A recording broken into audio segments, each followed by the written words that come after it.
बहुत समय पहले की बात है। एक दिन एक ट्रेन में एक व्यापारी यात्रा कर रहा था। उसी ट्रेन में वहीं पर एक भिखारी आया। वो भिखारी उस व्यापारी से भीख मांगने लगा। उस व्यापारी ने भिखारी से कहा, मैं एक व्यापारी हूँ और मैं लेन देन में विश्वास रखता हूँ। तुम्हारे पास कुछ है मुझे देने के लिए? तभी मैं तुम्हें कुछ दूंगा। कि उस व्यापारी की बात ने इस भिखारी के दिल को छू लिया। अब भिखारी ने मन में ये निश्चय कर लिया कि जब भी कोई व्यक्ति मुझे कुछ भी भीख देगा तो बदले में मैं भी उसे कुछ न कुछ दूंगा। वो भिखारी बहुत सोचने लगा कि मैं लोगों को क्या दूं। तभी उसकी नजर बगीचे में लगे फूलों पर गई।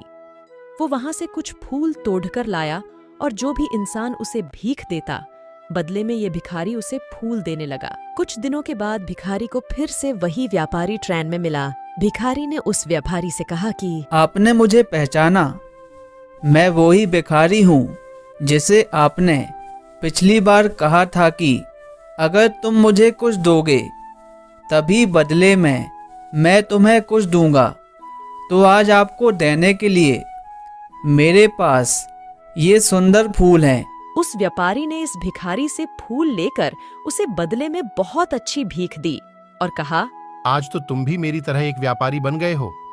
उस व्यापारी की बात सुनकर वो भिखारी मन ही मन बहुत खुश हो गया था और वो सोचने लगा कि अब तो मैं भी एक व्यापारी ही हूँ, क्योंकि व्यापार में यही तो होता है कि हम किसी को कुछ देते हैं और बदले में हमें कोई कुछ देता है।